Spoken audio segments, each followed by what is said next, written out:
Hey y'all! Ever since I was a little kid, I always liked to sit at a booth. You know, we used to go, when I was a little kid, we'd go to a restaurant somewhere. It'd be a big deal, you know, a lot of times they would ask you, you want a booth or a table? And I was always thinking, boy, I hope we can get a booth. Don't know what it is. It's just something I always liked. And here I am sitting in one I just built. This idea came up. I decided to see if I could build this. I'm actually remodeling a house I've got, planning on doing an Airbnb on it, and it's a small house, and a little booth like this would be just perfect in between the kitchen and the living room. So I was wondering, you know, would I be able to build something like this in my shop and make it work? And maybe, you know, if it did work out and, you know, maybe I would try to do some other pieces of furniture. And I'm curious about what kind of feedback I'll get from people on this type of design, because this modern clear-coated bare metal design is something I just absolutely love. You know, you can hide a lot of stuff under paint, but when you build something and you clear coat it like this, it looks the way it looks. And there's no hiding nothing, which for some reason, to me, is just something that I really like. So if you'd like to watch me build this booth and get a better look at it, here we go.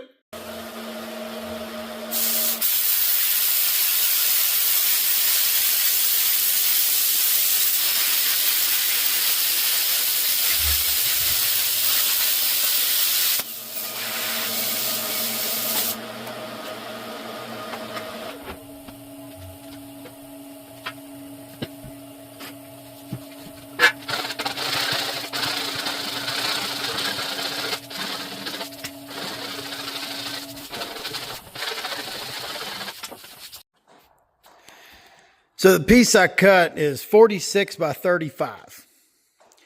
And I would be bending it. I'm going to be bending it this way.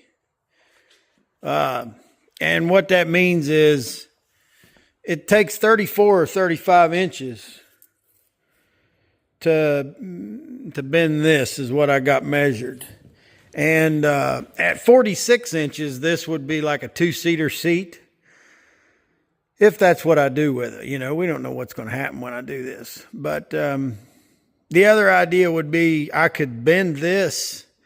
If I could bend this into that shape, and I wanted a two-seater booth where, you know, somebody sat here and another person sat here facing them, meaning each seat would be a single seat, then you could bend this piece as a whole in my 50-inch brake, because this is 46. I could bend the piece as a whole, and then once it was bent into the shape of a seat, then cut it in half. Which is, we don't need to decide that yet. We don't even know how this is going to work. So the thing now is going to be, can we take this sheet of metal, bend it in the brake, and get it in the shape of that? Well, the plan I kind of came up with in this pretty much 34 inches right here, as I was just looking like, you know, I want to come down 5 inches and bend a little, 7 inches bend, 9 inches bend, and then come down here and make marks at like 15, 16, 17, 18, 19, and 20, and bend. I don't know how many bends I got there, but that's sort of what I'm thinking of, is something where, you know, I don't have a way to roll this where it makes the perfect shape, but, you know, can I lay it out to just get it even and put some bends in it in the brake and make it work? You know, we're just going to have to try. There's two main rules that I learned a long time ago about bending metal. One thing is, if it's not bent enough, you got to bend it more. Second thing, if you bend it too much, you got to straighten it out. That's all you need to know about bending metal.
It's not bad. I think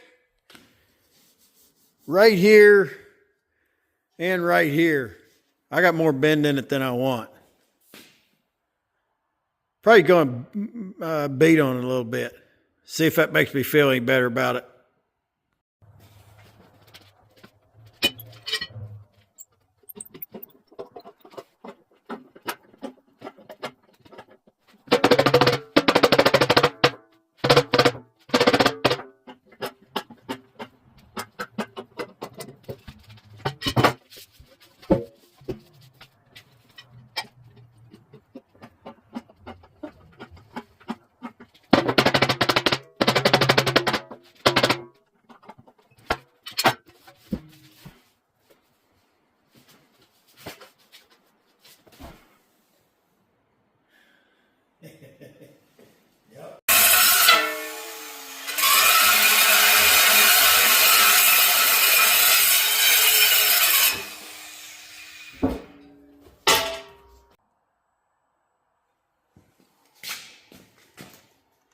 The distance, your basic distantification between hither and yon is good.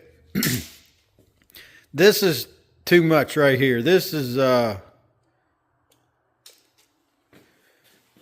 too much. Ain't got enough right here. I'm pretty lean, but I can't get sit down in there. Well, we're going to have to make that smaller. Uh-huh. That's right.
So I took that plasma cutter.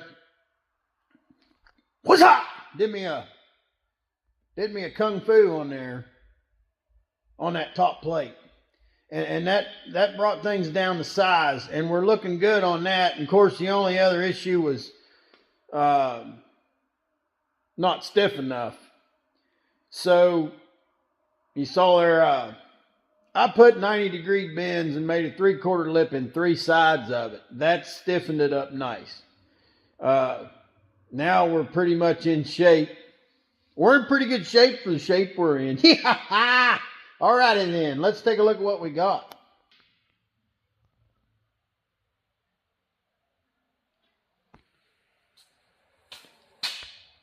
I got one V-head right there because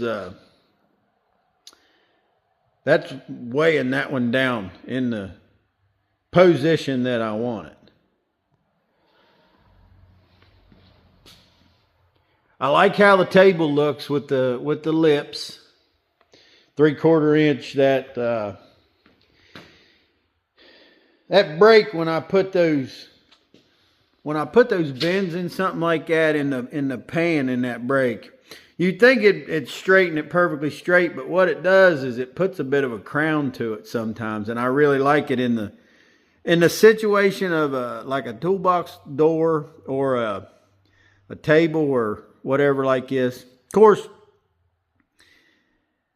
I'm probably going to be screwing this to some kind of metal frame, and I could hold it down perfectly flat when I do that. I don't know. We'll see. But the thing is, we ain't going to want to hold it up with no ugly old metal chairs and jack stands. So what me's got to do is build a frame that's going to hold this up. And I don't think aluminum is the right plan for that. I think that's where the steel needs to come into the picture. Steel square tubing in the raw is that's what I'm feeling when I'm trying to feel my art and get in the flow. I'm looking at what kind of mojo I got going on. I'm listening to the metal speak to me. And this aluminum wants to be held up by a steel square tube frame. So I come up with a plan for one. And jotted down some notes. This probably makes absolutely no sense to you, but it's got some chicken scratching and Egyptian hieroglyphics and that sort of stuff. And over here we got a cut list. When I do these cut lists, a lot of times when you got miter cuts, you know, you want to make note of how you took your dimensions. Like if this is a couple of 23-inch pieces I want to cut, and they're going to be 45s on each side, but you know, and if you tell a guy, hey, I need a piece with 45s on each side and 23 inches, you know, he could interpret that a lot of different ways. Could it be long point to long point, short point to short point, long point to short point? You know, so when I make a cut list on something like this, I'll put on there how I got my measurement, and I'll draw the little miters in a way that tells me which direction I want them to go and all of that. And we got one angle cut on this thing that would be, there's going to be a tube going across the back rib of this thing coming along right here. And I want the end of that tube cut off at this angle right here. So that's where I've taken the bevel square and set the bevel, and then brought the bevel square over here and set the saw. So I need to cut that piece first, because that way it'll, you know, all the rest of my cuts just being 90s and 45s, I can just roll with it. So I'll cut that piece first, and then we'll cut all the 90 and 45 pieces, and then we'll see what the metal tells me to do.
I've been working with the burnishing machine with a Scotch-Brite wheel on there.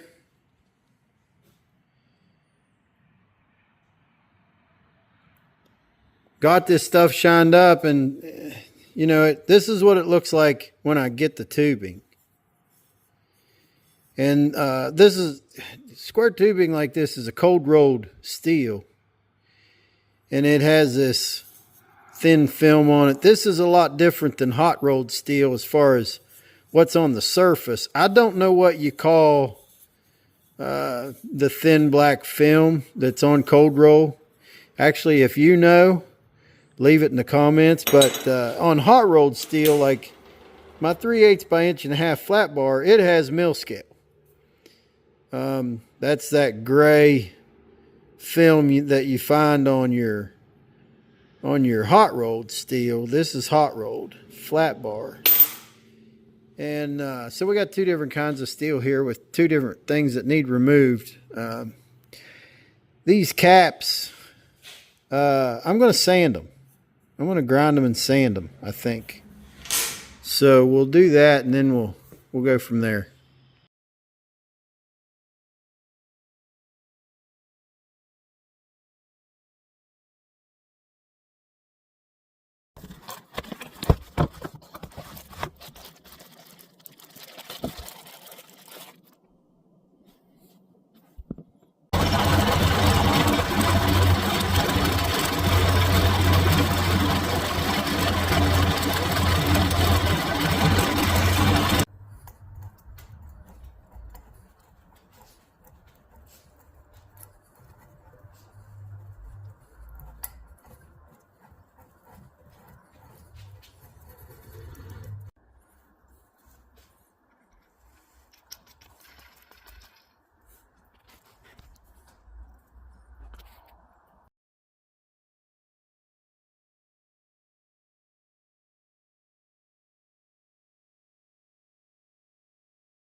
Major design flaw here. I was trying to build a booth seat, and I made a teeter-totter. I don't know why I didn't expect that, or maybe I didn't think about it, but yeah, some part of the base is going to have to be the full width, touching the ground, you know, clear out to the back of the seat. And I don't think that's going to be a big deal to fix. And I can use all the parts that are here. I need to add a part. I need to add a tube. I need a tube that goes across that's just as long as the long cross tube at the top. And I did a test there with a piece of scrap tube that I put on there with a clamp, and that totally took care of it. So that's what needs to be done.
I took the 8-inch Milwaukee metal cutter, cut those legs off.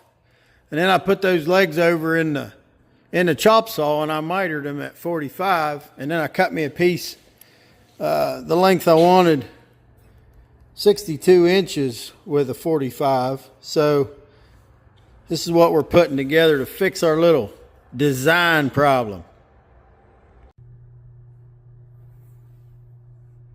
You ain't still laughing at me because I built a teeter-totter, are you?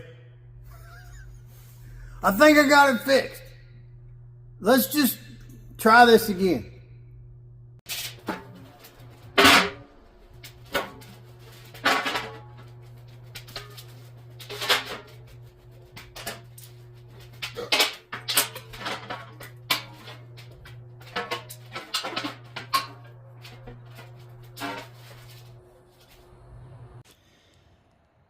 Done some more finish welding and buffing and burnishing on our square tubing frame. Might be some more of that go on, I don't know. One thing I gotta address now, this is the only aluminum welding on this job. Those two little corners right there. That's the only welding on the aluminum, but we're going to have to get that welded up and buffed off. And then I can do some more polishing and burnishing and buffing on the aluminum. And also see I need to round some corners. I don't want to leave these pointed like that. But when we get this decent, then we'll be putting this together and doing some drilling and tapping to fasten the aluminum to the steel. And we'll have to take it back apart, but got to get the holes dealt with before we get it too polished up, because the final burnishing, we won't want to touch it. We'll just want to put the clear coat to it and make it beautiful. So the clear coat will preserve it. When you get it burnished, the aluminum or the steel, either one, just touching it with your finger. Just the oil on your finger, you know, it's so nice. Just touching it with your finger it'll mess it up. It'll leave it can make a fingerprint in it and it'll mess it up. Let's TIG weld these corners up and go from there.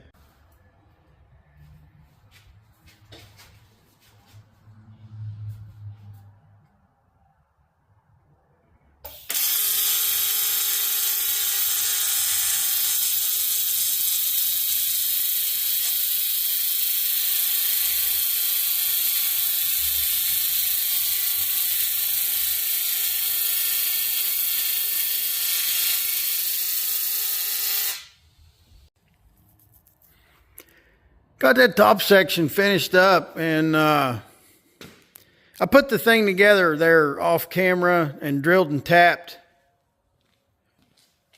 using these little black screws. They take a Torx head, so there's 6 of them in the seat, 9 of them in the tabletop. I messed around with what kind of buffed finish I want on the aluminum. Tried a few things. A lot of it's gotten really nasty where I was beating on it, where I've touched it with my dirty hands. So there's going to be a whole lot of buffing going on. There'll be wire brush. You know, I'll be using the burnishing tool. I'll be trying different things to just pretty much see what kind of finish I can get on the aluminum and the steel before I clear coat it. I ran this black abrasive 40 grit wheel on the top again. So let's look at the top.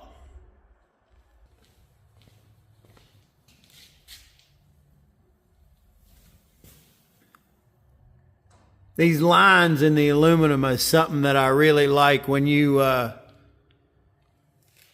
burnish that stuff and then you clear coat it, and the clear coat really gives it depth. But I'm seeing some splotchy spots. So I don't know if that needs sanded. I need to go down another little bit on it, but finishing work. Be buffing and scuffing and see what it turns into. Getting a little bit of an idea what things are going to look like now. I'll tell you what I've done. I did quite a bit of buffing and scuffing like I said I was gonna. And I realized that I was going to want to take it apart and clear coat some of it so that there would be clear coat in between where I'm going to put it together, but I still have to put it together and clear coat it, you know, like where this screws on, there's going to be this would be covered up by the steel tube that this is screwed to, but I want clear coat behind it, because if I don't get it in there now, you know, you'll never have another chance. Once this is put together, it's not going to be taken apart.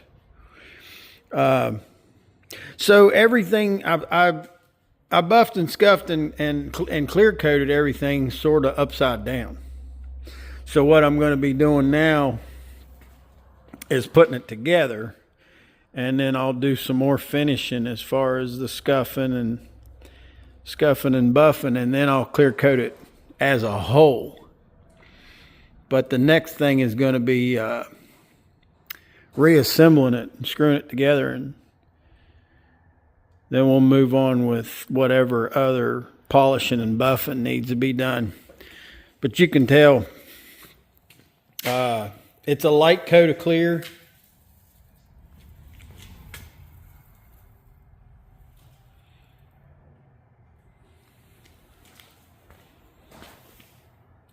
But the clear looks good on it.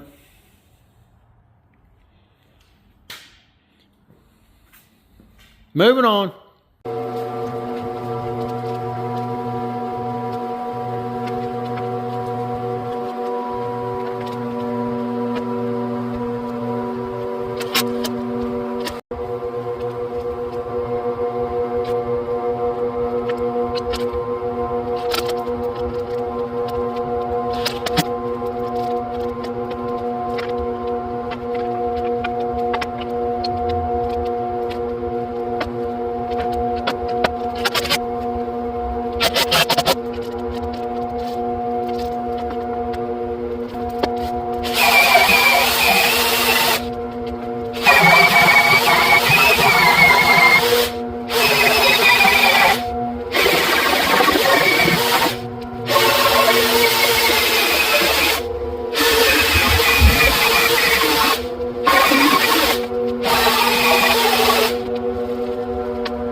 So I had the question, could I build something like that with the tools that I have and make it a comfortable seat that would work? I absolutely can. There's no doubt.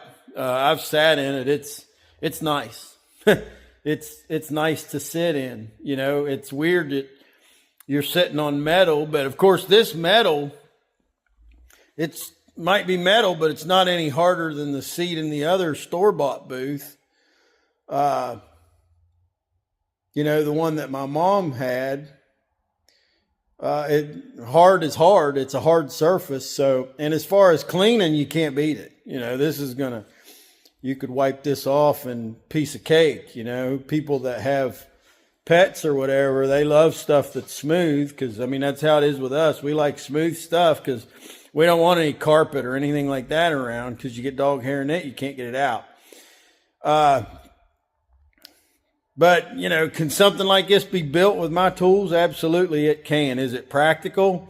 Not really. There's too many mass-produced products that you can go to IKEA or, some store and buy that would be so much cheaper. And these two, if I had an order for 100 of these, I could make money on it.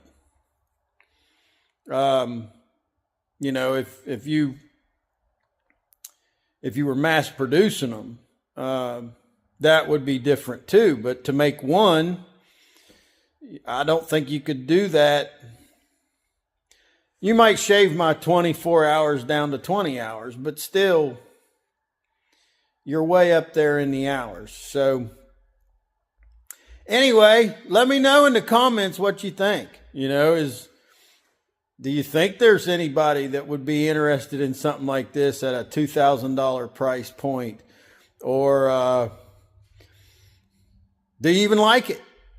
Is it something that, you don't think's going to work, or you do think it's going to work? Or let me know in the comments what you think.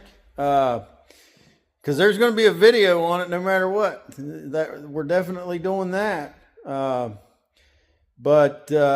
Yeah. That's it for this one. Thanks for watching.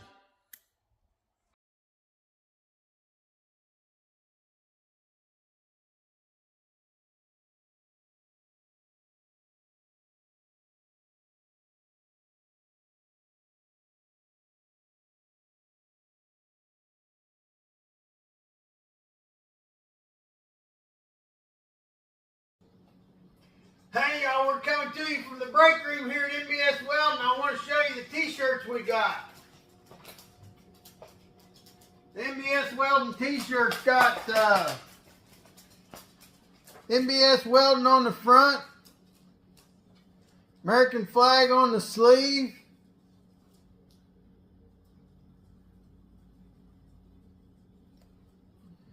great big MBS Welding here on the back. Helps the channel if you buy a t-shirt. If you're interested in a t-shirt, send Tina an email request, nbswelding@aol.com. Thank you.